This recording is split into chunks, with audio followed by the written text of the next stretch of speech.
Every child is a different kind of flower, and all together make this world a beautiful garden.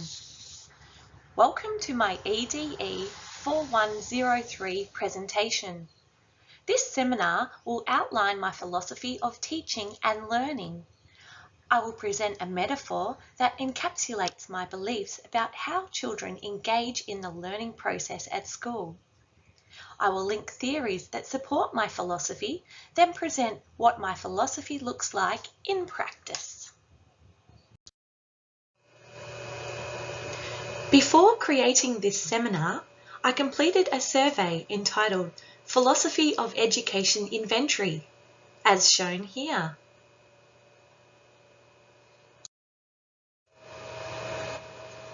The purpose of the survey was to determine which of the 5 philosophies of education my beliefs align with. The results show that my beliefs correlate with the humanistic approach, then closely followed by the progressive and behavioural approaches.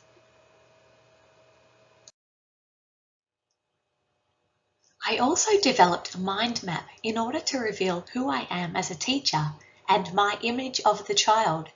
I found that it closely related to my survey results. I analysed these elements and created my metaphor and principles.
I will now present and further explore the principles that were explored in my visual metaphor.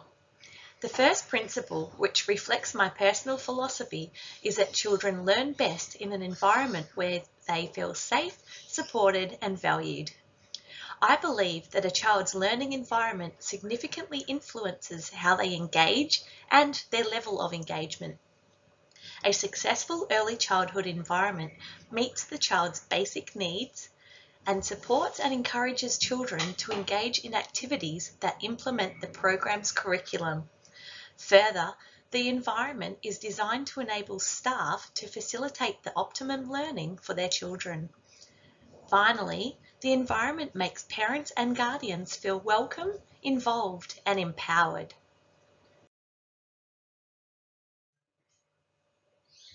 A gardener always tends to the garden, ensuring that the seedlings have the most efficient conditions to flourish. It is the same for a teacher.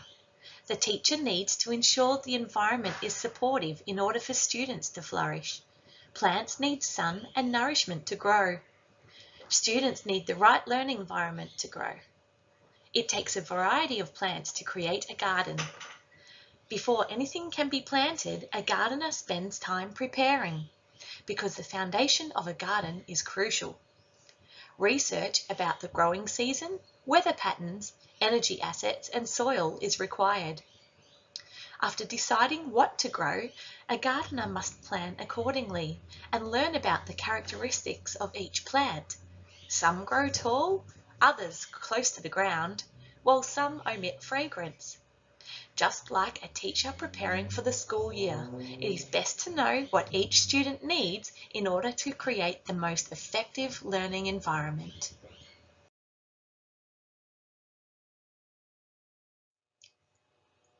In a 1943 paper called A Theory of Human Motivation, Abraham Maslow presented the idea that human actions are directed towards goal attainment. Maslow's hierarchy of needs is represented in a hierarchical pyramid with 5 levels, as shown here. The 4 lower levels are considered physiological needs, while the top level is considered as growth needs. Maslow emphasizes that people cannot succeed and move up in the hierarchy unless they are provided with opportunities to fulfill each need. Providing an environment where students feel safe, supported, and valued gives students the opportunities to meet their basic needs. When students learn in a safe environment, they are able to focus on the learning material and forming relationships with their peers. By fulfilling the students' safety needs, it allows them to be valued in the learning environment, which allows them to fulfill further needs and eventually accomplish their goals. Creating a classroom that is organised and that is characterised by mutual respect makes it a lot easier to teach effectively, and one of the most important things teachers can do to promote learning is to create classroom environments where students feel safe.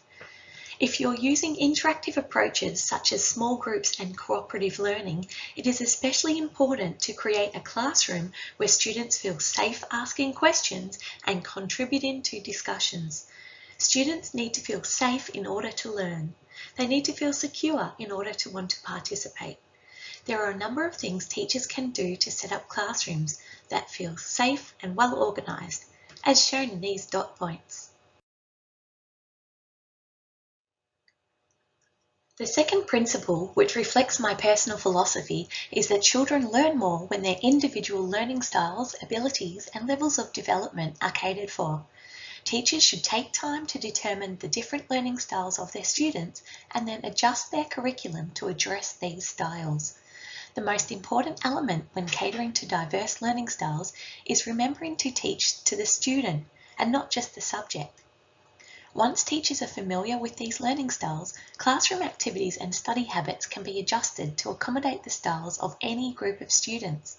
Teachers need to be sure that they cater for each child's individuality so children can access learning material and successfully engage in the learning experiences. Some flowers flourish and blossom in no time, where others need a little more encouragement and care. Just like flowers, children do not grow and develop at the same time as one another. All plants are unique, and no two flowers are the same. Just like no two students are the same. All plants are beautiful in their own way. All plants require different gardening. A gardener knows what each plant needs. Students require different learning needs. A teacher knows what each student needs for successful learning.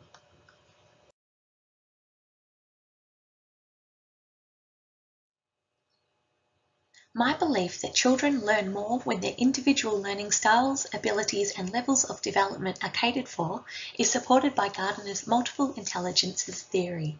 This theory was developed in 1983 by Dr. Howard Gardner, a professor of education at Harvard University. The theory provides 8 different potential pathways to learning, as shown above. If a teacher is having difficulty teaching a student in the more traditional linguistic or logical ways of instruction, the theory of multiple intelligences suggests several other ways in which the material might be presented to facilitate effective learning. When children are taught in a way that reflects their intelligence style, they have a better chance of learning, remembering, and understanding the material.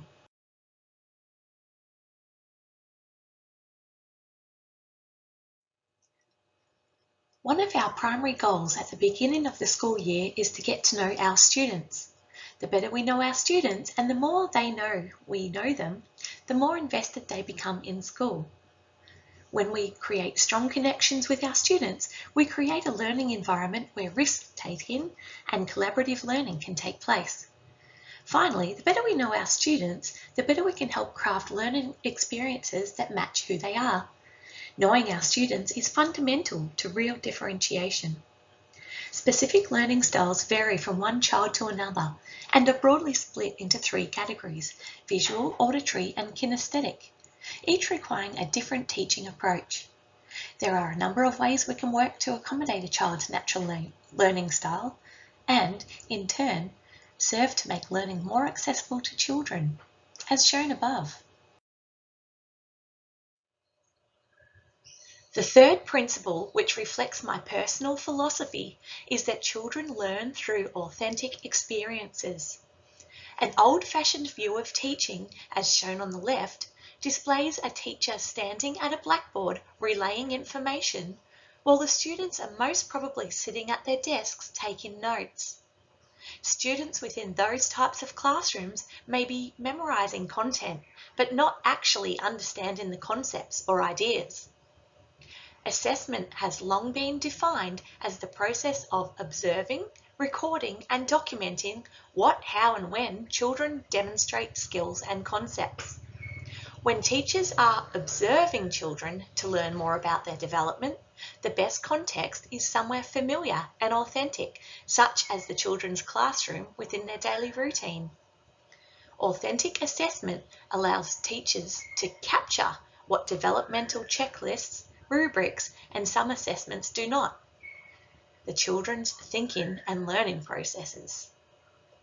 One important benefit of authentic assessment is that it does not disrupt children's learning because it is completed throughout the children's regular daily routine. Authentic learning focuses on allowing children to explore, discuss, and construct meaning in contexts that involve real-world situations that allows them to actually use their learning outside of the classroom rather than just remembering information for the sake of a test or an assignment. A teacher's aim is for students to become gardeners of their own learning landscape. Seedlings will grow, but the conditions created by an attentive gardener are more likely to yield a much better crop. A gardener is not in control, but the facilitator for the seedlings and natural elements of the environment. A gardener's role is a never-ending cycle, starting and ending with reflection. In order to plan effectively for the next season, a gardener must reflect on the previous one. They reflect on the previous year's crop and work out how to change the methods, materials, and design of the garden for a more plentiful harvest. Just like a gardener, the teacher regularly reflects on their teaching practice and makes improvements for their future teaching practices.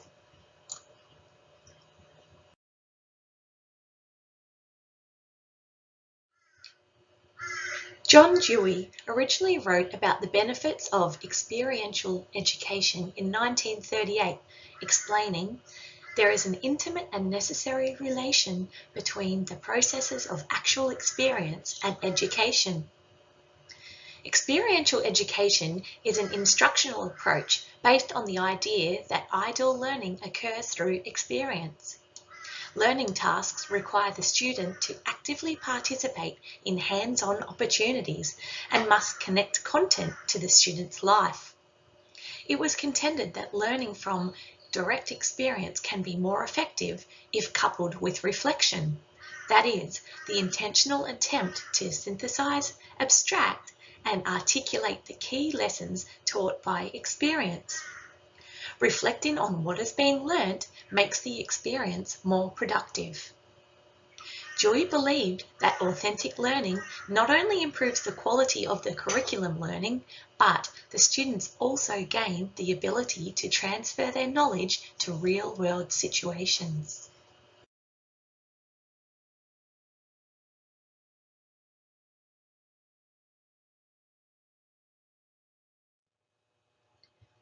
A task we ask students to perform is considered authentic when students are asked to construct their own responses rather than select from the ones presented, and the task replicates challenges faced in the real world. The students will refer to real-world concepts and understandings and employ higher order thinking skills to develop reasoning and resolutions.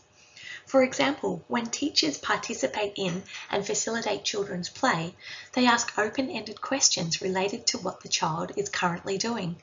This questioning requires critical thinking on the part of the child that may not be captured in a traditional assessment.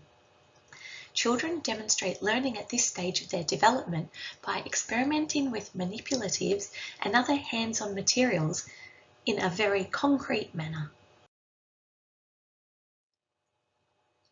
The fourth principle, which reflects my personal philosophy, is that children learn through partnerships with their peers. Students who work in groups perform better on tests, particularly in regard to reasoning and critical thinking skills.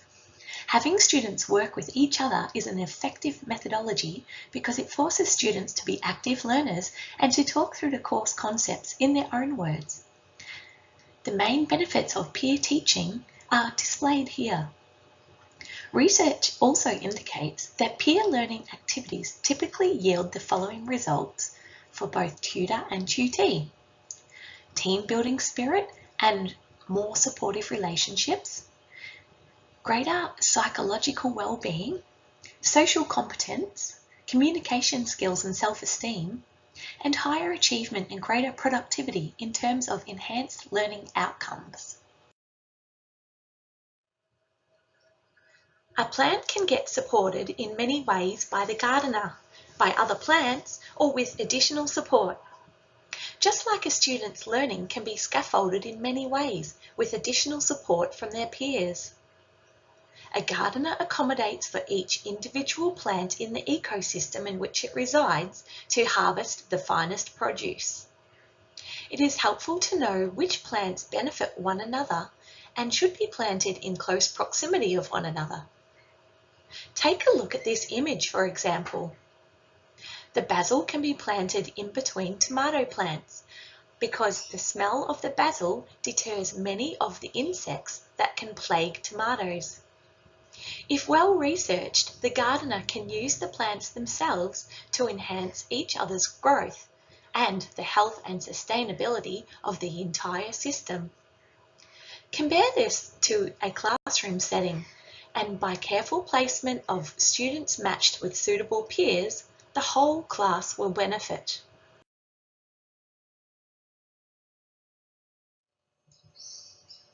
Lev Vygotsky views interaction with peers as an effective way of developing skills and strategies. He suggests that teachers use cooperative learning exercises where less competent children develop with the help from more skillful peers within the zone of proximal development. Vygotsky believes that when a student is in the zone of proximal development for a particular task, providing the appropriate assistance will give the student enough of a boost to achieve the task. Vygotsky defines the zone of proximal development as the distance between the actual development level as determined by the independent problem solving and the level of potential development as determined through problem solving under adult guidance or in collaboration with more capable peers. To implement effective peer collaboration in the classroom, a teacher will need to incorporate lessons which involve small group work. The teacher allocates group members or partnerships based on the mixed abilities of the group members. In these groups, the teacher will present a structured task so that all students will have individual roles and must work with one another to complete the task. The fifth principle, which reflects my personal philosophy, is that parents and educators must collaborate in order for children to flourish. A positive parent-teacher relationship helps your child feel good about school and be successful in school. It demonstrates to your child that they can trust their teacher because you do.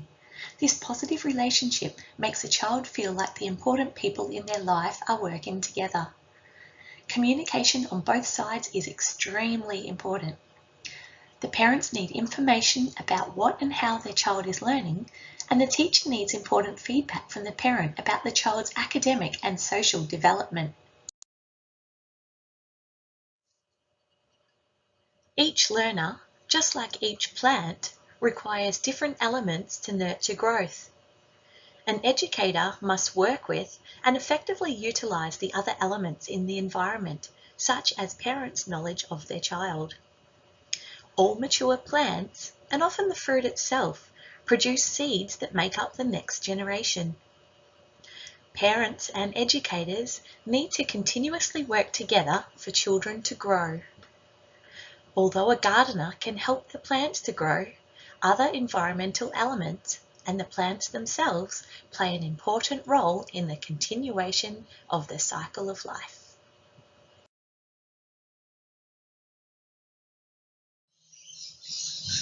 Yuri Bronfenbrenner developed the ecological systems theory to explain how everything in a child and the child's environment affects how a child grows and develops. He labelled different aspects or levels of the environment that influence children's development, as shown here. The microsystem represents a person's primary environment, which for children is made up of their home and school, whilst the mesosystem consists of the relationship between those systems. Bronfenbrenner outlines that the connection between microsystems create new experiences for the person, which are positive or negative depending on the relationship between the environment, and that these directly influence how that person develops and succeeds in later life. Building a collaborative parent-teacher relationship is paramount, but in order to foster success, it is just as important to ensure that both ends understand each other's perspectives. Here are a few parent-teacher collaboration strategies to get parents positively involved in their child's education. The key to successful parent-teacher collaboration is to become a team. This collaboration is the most powerful tool in helping a child to be successful at school. This concludes my philosophy of teaching and learning. I hope you have enjoyed the presentation.